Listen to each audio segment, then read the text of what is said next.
नमस्कार. आकाशवाणी औरंगाबाद केंद्राच्या बातमीपत्रात मी वैभवी जोशी आपलं स्वागत करते. आमच्या सर्व श्रोत्यांना 74व्या प्रजासत्ताक दिनाच्या हार्दिक शुभेच्छा. ठळक बातम्या. प्रजासत्ताक दिनाचा दिल्लीत कर्तव्य पथावर मुख्य सोहळा. विजय चौकात सकाळी 10:30 वाजता संचलनाला प्रारंभ. संविधानात नमूद आदर्शांचं देशाला कायम मार्गदर्शन. राष्ट्रपती द्रौपदी मुर्मू.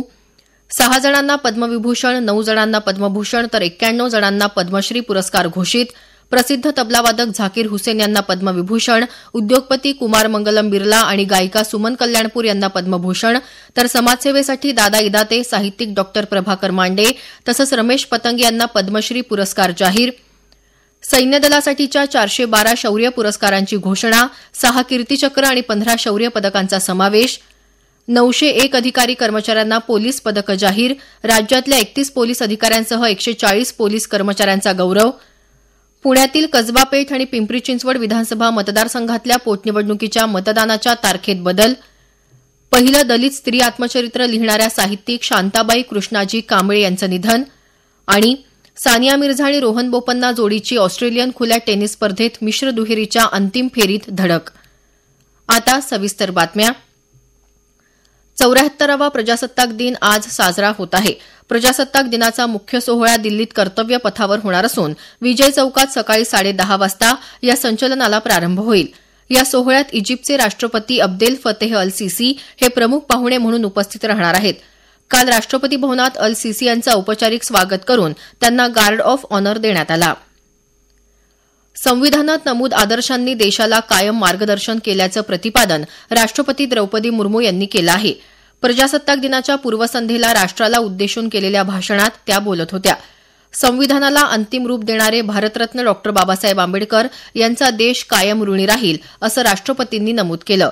त्या म्हणाल्या, हमारा देश बाबा साहेब भीमराव आम्बेडकर का सदैव ऋणी रहेगा, जिन्होंने प्रारूप समिति की अध्यक्षता की और संविधान को अंतिम रूप देने में महत्वपूर्ण भूमिका निभाई. हमें इस बात का गर्व है कि उस संविधान सभा के सदस्यों ने भारत के सभी क्षेत्रों और समुदायों का प्रतिनिधित्व किया. संविधान निर्माण में सभा की 15 महिला सदस्यों ने भी योगदान दिया. संविधान में निहित आदर्शों ने निरंतर हमारे गणतंत्र को राह दिखाई है. इस अवधि के दौरान भारत एक गरीब और निरक्षर राष्ट्र की स्थिति से आगे बढ़ते हुए विश्व मंच पर एक आत्मविश्वास से भरे राष्ट्र का स्थान ले चुका है. 74व्या प्रजासत्ताक दिनाच्या पूर्वसंध्येला काल केंद्र सरकारनं पद्म नागरी पुरस्कारांची घोषणा केली. यामध्ये 6 जणांना पद्मविभूषण, 9 जणांना पद्मभूषण तर 91 जणांना पद्मश्री पुरस्कारानं गौरवण्यात येणार आहे.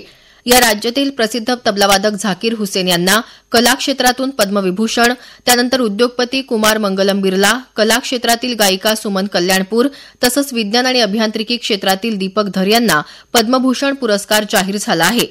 याशिवाय समाजसेवेसाठी भिकूरामजी उर्फ दादा इदाते, गजानन माने, साहित्य आणि शिक्षण क्षेत्रासाठी डॉ प्रभाकर भानुदास मांडे, रमेश पतंगे, कला क्षेत्रासाठी परशुराम खुने, रवीना टंडन, कुमी नरीमन वाडिया यांना तर व्यापार आणि उद्योग क्षेत्रासाठी राकेश झुंझुनवाला यांना मरणोत्तर पद्मश्री पुरस्कार जाहीर झाला आहे. याशिवाय समाजवादी पक्षाचे दिवंगत नेते मुलायमसिंह यादव तसंच ओआरएसचे निर्माते दिलीप महाल नाबिस यांना मरणोत्तर, एस.एम. कृष्णा आणि श्रीनिवास वर्धन यांचा पद्मविभूषण तर सामाजिक कार्यकर्त्या सुधा मूर्ती, संगीतकार किरावानी, साहित्यिक एस.एल. भैरप्पा, कलाकार वाणी जयराम यांचा पद्मश्री पुरस्कार प्राप्त मान्यवरात समावेश आहे. पुरस्कारप्राप्त मान्यवरांमध्ये 19 महिला तर 2 अनिवासी भारतीयांचा समावेश आहे. सैन्य दलासाठीचे 412 शौर्य पुरस्कार काल जाहीर झाले. यामध्ये 4 मरणोत्तर, 6 कीर्तीचक्र, 2 मरणोत्तरसह 15 शौर्य पदकं, 1 नौसेना शौर्य पदक, 7 वायुसेना पदकं, 29 परम विशिष्ट सेवा पदकं, 52 अतिविशिष्ट पदकं, 10 युद्ध सेवा पदकं, 4 उत्तम कर्तव्य सेना पदकं, 36 विशेष सेना पदकं, 11 नौसेना विशेष पदकं, 92 सेना पदकं, 126 विशिष्ट सेवा पदकं आदी पुरस्कारांचा समावेश आहे. उल्लेखनीय कामगिरी बजावणाऱ्या 901 पोलीस अधिकाऱ्यांना यंदाच्या प्रजासत्ताक दिनानिमित्त पदकं जाहीर झाली आहेत. 93 अधिकाऱ्यांना विशिष्ट सेवेसाठी राष्ट्रपती पोलीस पदक जाहीर झाले असून त्यामध्ये मुंबईचे पोलीस उपमहानिरीक्षक देवेन भारती, अतिरिक्त पोलीस महासंचालक अनुप कुमार सिंग, मुंबईचे वरिष्ठ गुप्तचर अधिकारी संभाजी देशमुख आणि ठाण्याचे पोलीस उपनिरीक्षक दीपक जाधव यांचा समावेश आहे. महाराष्ट्रातल्या 31 पोलीस अधिकाऱ्यांसह 41 पोलीस अधिकाऱ्यांना शौर्य पदकं मिळाली असून त्यात औरंगाबादचे पोलीस अधीक्षक मनीष कलवानिया, कोल्हापूर इथले वरिष्ठ पोलीस निरीक्षक तानाजी सावंत आणि पोलीस हवालदार नामदेवराव यादव यांचा समावेश आहे. उल्लेखनीय सेवेसाठी 668 पोलीस अधिकारी कर्मचाऱ्यांना पदक जाहीर झालं असून त्यात महाराष्ट्रातल्या 39 अधिकाऱ्यांचा समावेश आहे. यामध्ये औरंगाबादचे रमेश काथार आणि हवालदार गोकुळ वाघ यांचा समावेश आहे. राष्ट्रपती द्रौपदी मुर्मू यांनी 43 जीवन रक्षा पदकंही जाहीर केली. यामध्ये 7 जणांना सर्वोत्तम, 8 जणांना उत्तम तर 28 जणांना जीवन रक्षा पदकं जाहीर झाली आहेत. एखाद्याचा जीव वाचवल्याबद्दल हे पदक दिलं जातं. 47 अग्निशमन सेवा पदकंही राष्ट्रपतींनी काल जाहीर केली. यापैकी 2 पदकं शौर्यासाठी तर 7 पदकं उत्कृष्ट सेवेसाठीची आहेत. 55 गृहरक्षक पदकं आणि नागरी सुरक्षा पदकंही जाहीर झाली आहेत. यामध्ये राज्यातल्या काशीनाथ कुरकुटे, एकनाथ सुतार, परमेश्वर जावडे आणि मोनिका शिंपी यांचा समावेश आहे. पुढील 3 महिन्यात 30,000 शिक्षकांची भरती करणार असल्याचं उपमुख्यमंत्री देवेंद्र फडणवीस यांनी सांगितलं आहे. औरंगाबाद इथं विभागीय आयुक्त कार्यालयात नियोजन विभागाच्या बैठकीनंतर ते काल माध्यमांशी बोलत होते. सध्या निवडणूक आचारसंहिता असल्यानं घोषणा करता येत नाही, मात्र या संदर्भात राज्य सरकार सकारात्मक असल्याचं फडणवीस म्हणाले. या बैठकीत प्रारंभी औरंगाबाद जिल्ह्याचा नियोजन विभागाचा आढावा घेण्यात आला. त्यानंतर विभागातल्या विविध जिल्ह्यांचा आढावा घेण्यात आला. यामध्ये लोकप्रतिनिधींनी आपल्या जिल्ह्यासाठी वाढीव निधी देण्याची मागणी केली. पुण्यातील कसबा पेठ आणि चिंचवड या 2 विधानसभा मतदारसंघात पोटनिवडणुकीच्या मतदानाची तारीख बदलण्यात आली आहे. या दोन्ही विधानसभा मतदारसंघात 27 फेब्रुवारी 2023 रोजी मतदान होणार असल्याची घोषणा करण्यात आली होती. मात्र आता 27 फेब्रुवारीऐवजी 26 फेब्रुवारीला ही निवडणूक पार पडणार आहे. मतमोजणी नियोजित तारखेला 2 मार्च रोजी करण्यात येणार आहे. 12वीच्या परीक्षेमुळे निवडणुकीची तारीख बदलण्याचा निर्णय घेतल्याचं निवडणूक आयोगानं सांगितलं. आगामी आर्थिक वर्षात नवं महिला सन्मान धोरण जाहीर होणार असून या धोरणाची प्रभावी अंमलबजावणी करण्यासाठी शासन प्रयत्नशील असल्याचं राज्याचे बंदरे आणि खनिकर्म मंत्री दादाजी भुसे यांनी म्हटलं आहे. काल मुंबईत सह्याद्री अतिथीगृहात राज्य महिला आयोगाच्या 30वा वर्धापन दिन साजरा झाला त्यावेळी ते बोलत होते. आयोगाच्या अध्यक्ष रुपाली चाकणकर यांच्यासह अनेक मान्यवर यावेळी उपस्थित होते. संकटग्रस्त महिलांच्या मदतीसाठी राज्य महिला आयोग सदैव तत्पर असल्याची ग्वाही चाकणकर यांनी दिली. राज्यात आज प्रजासत्ताक दिनापासून महाराजस्व अभियानाला प्रारंभ होत आहे. येत्या 30 एप्रिलपर्यंत राबवण्यात येणाऱ्या अभियानात 1 महिन्याच्या वर प्रलंबित असलेले फेरफार निकाली काढणं, गाव नकाशाप्रमाणे अतिक्रमित तसंच बंद झालेले गाडी रस्ते, शेतरस्ते, शिवार रस्ते मोकळे करणं, गाव तिथे स्मशानभूमी, दफनभूमी सुविधा उपलब्ध करून देणं, ई-पीक पाहणी प्रकल्पाची अंमलबजावणी, ई-चावडी प्रणालीची अंमलबजावणी आदी कामं केली जाणार आहेत. महसूल आणि वन विभागानं याबाबतचा शासन निर्णय काल जारी केला. उत्तम आरोग्यासाठी योग आणि पौष्टिक तृणधान्याचं महत्त्व अनन्यसाधारण आहे.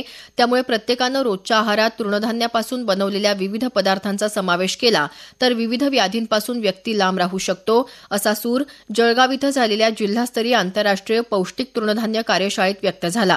आंतरराष्ट्रीय पौष्टिक तृणधान्य वर्षानिमित्त ही कार्यशाळा घेण्यात आली. परीक्षा पे चर्चा या कार्यक्रमांतर्गत औरंगाबाद इथल्या विवेकानंद कला सरदार दलीपसिंग वाणिज्य आणि विज्ञान महाविद्यालयात काल चित्रकला स्पर्धा घेण्यात आली. या स्पर्धेत एकूण 1212 विद्यार्थ्यांनी सहभाग घेतला. विजेत्या स्पर्धकांना पारितोषिकही प्रदान करण्यात आली. नांदेड जिल्ह्यातही 9वी ते 12वीच्या विद्यार्थ्यांसाठी काल जिल्ह्यातल्या 17 केंद्रांवर चित्रकला स्पर्धा घेण्यात आली. जिल्हा परिषदेच्या शिक्षण विभागाच्या वतीनं घेण्यात आलेल्या या स्पर्धेत 12,874 विद्यार्थ्यांनी सहभाग घेतला. परभणी इथंही केंद्रीय विद्यालयात झालेल्या चित्रकला स्पर्धेत 100वर विद्यार्थ्यांनी उत्स्फूर्त सहभाग नोंदवला. राष्ट्रीय मतदार दिन काल मराठवाड्यात सर्वत्र विविध कार्यक्रमांच्या माध्यमातून साजरा झाला. मतदार दिन हा लोकशाहीच्या जागराचा सोहळा असल्याचं ज्येष्ठ मराठी साहित्यिक फमू शिंदे यांनी म्हटलं आहे. ते काल औरंगाबाद इथं सरस्वती भुवन महाविद्यालयात नवमतदारांच्या सन्मान सोहळ्यात बोलत होते. मतदार नोंदणीमध्ये उत्कृष्ट काम करणारे मतदार नोंदणी अधिकारी, सामाजिक संस्था, महाविद्यालयीन विद्यार्थी तसंच विविध स्पर्धांची पारितोषिकं यावेळी प्रदान करण्यात आली.